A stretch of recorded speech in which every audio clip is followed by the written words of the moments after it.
Assalamualaikum kepada para pensyarah dan rakan-rakan yang saya kasihi sekalian. Nama saya Aisyah Atira binti Kamal. Saya daripada kumpulan 2 dari AP4. Hari ini saya akan membentangkan subjek CTU 552, falsafah dan isu semasa tentang Dewa Olympus dalam mitologi Yunani dan ulasan artikel Greek Religion, Archaic and Classical by Walter Burkert. Tahukah anda agama Yunani kuno adalah agama polistik tanpa buku, gereja, akidah atau kelas paderi. Orang Yunani kuno menghormati dewa-dewa serta pahlawan mereka dan menjadikan ia sebagai keperluan asas kehidupan. Orang Yunani kuno tidak mempunyai kitab wahyu yang berwibawa, malah tiada nas pun yang memberitahu mereka apa atau siapa yang harus mereka percayai dan menggariskan sebab-sebab mengapa. Kebanyakan kesusasteraan Yunani penuh dengan kisah dewa-dewa mereka yang dipanggil sebagai mitos, dan biasanya orang Yunani kuno belajar tentang dewa-dewa mereka dengan mendengar, menonton dan mempraktikkan dengan melihat ibu bapa mereka melakukan pengorbanan, berdoa, bersumpah dan sebagainya. Objektif daripada kajian ini adalah untuk mengkaji konsep mitologi Yunani mengikut agama Yunani kuno dan memahami asal-usul dewa-dewa mereka serta ciri-ciri dan sifat dewa tersebut. Dan untuk memahami tugas-tugas setiap para dewa Olympus dan jasa serta impak terhadap orang Yunani kuno.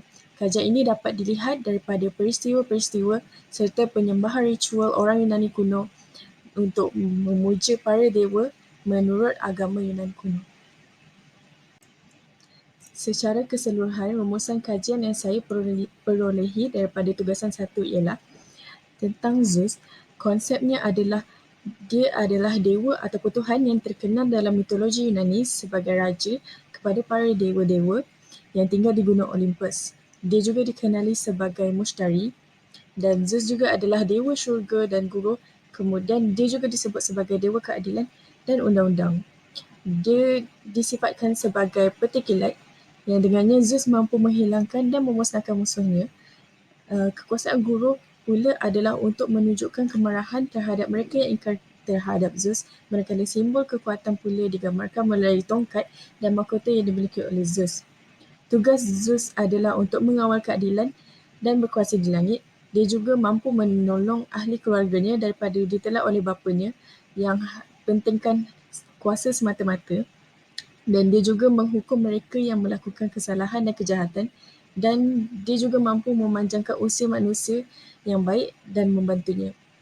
Impak atau jasa yang Zeus beri kepada rakyat Yunani kuno adalah dia merupakan dewa yang paling penting kerana dia menggunakan kuasa kecerdasan dan juga kekuatan, dan dia menggunakan kepandaiannya untuk memastikan dia tidak akan digantikan oleh pengganti yang lebih kuat.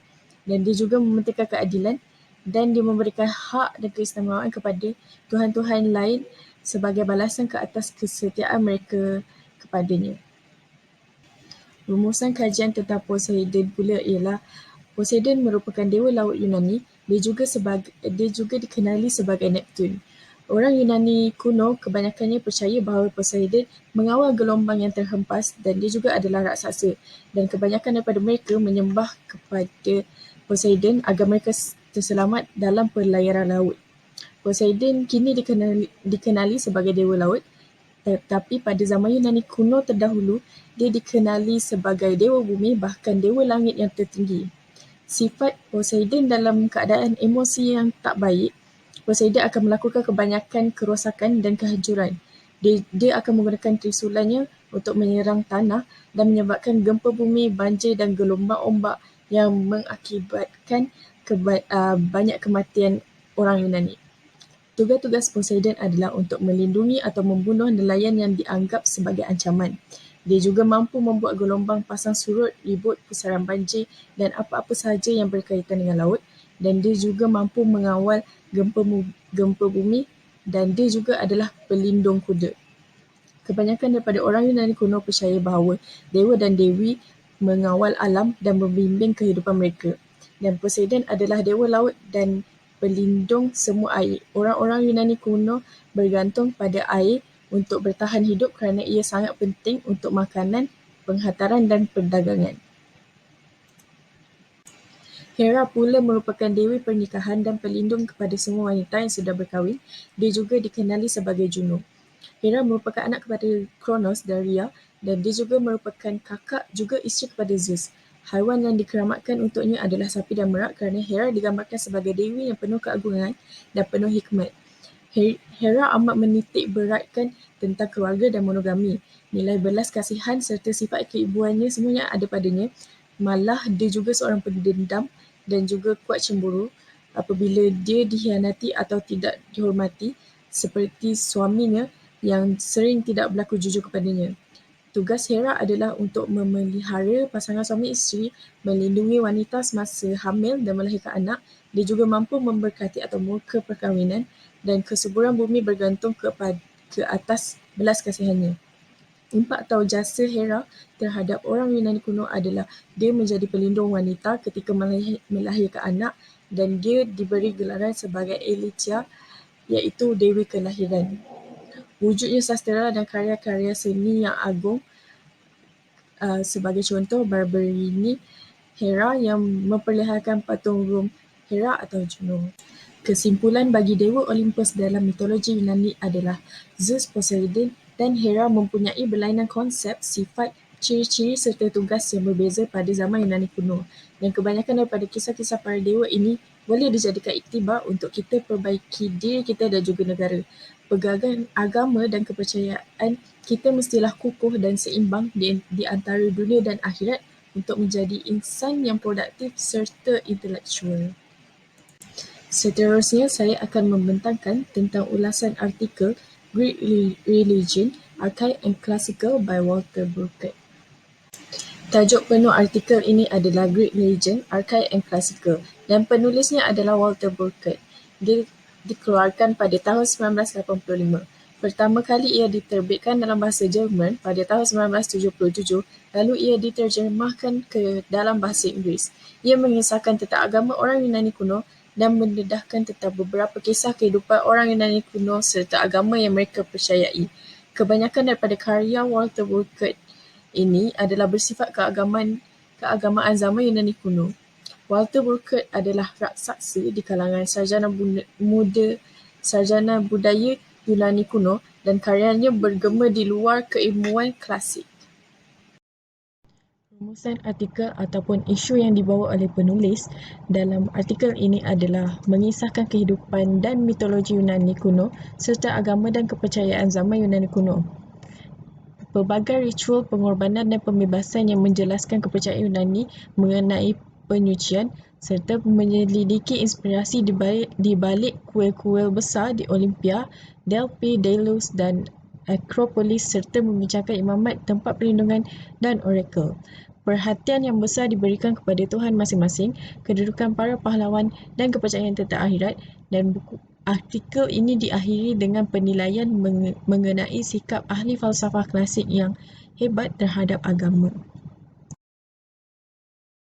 Salah satu isu menarik yang terdapat di dalam artikel ini adalah daripada dalam bab Ritual and Sanctuary, iaitu sebuah bakul diisi dengan peralatan dan semangkuk air diletakkan di sekitar mezbah, dan para peserta kemudiannya mencelupkan tangan mereka ke dalam air yang dikuduskan dan menaburkannya ke mezbah, korban dan penyampai. Jagung barley masin dari bakul dilemparkan ke kepala haiwan dan ke api mezbah, dan sehelai rambut daripada haiwan itu kemudian dipotong dan dibakar dan dibebaskan ke atas mezbah dengan doa.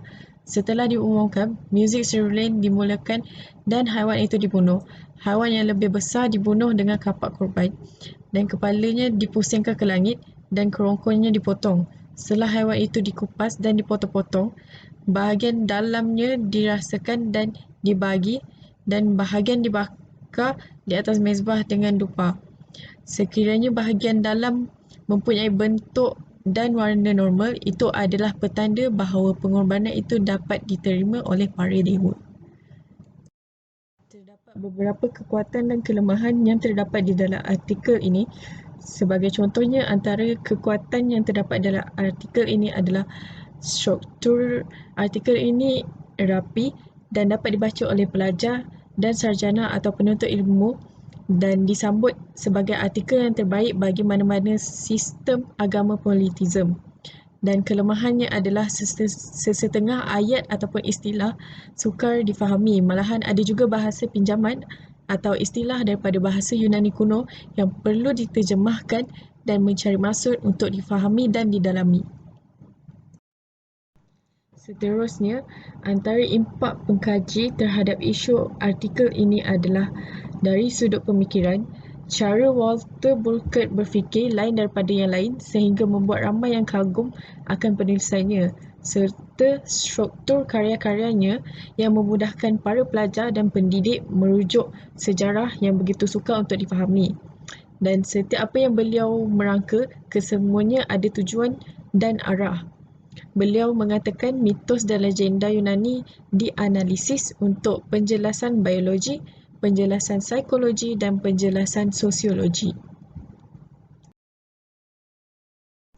Akhir sekali, kesimpulan yang diperolehi dalam artikel ini adalah memperolehi ilmu tentang agama Yunani kuno dalam penulisan yang terkandung dalam artikel ini.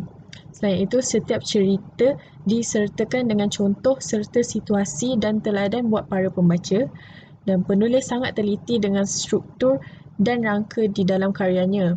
Ia juga mudah difahami dan pengkaji mudah untuk mengeluarkan isi-isi penting. Sekian itu sahaja daripada saya dalam Dewa Olympus dalam mitologi Yunani serta ulasan artikel Greek Religion, Archaic and Classical by Walter Burkert. Terima kasih. Assalamualaikum and bye.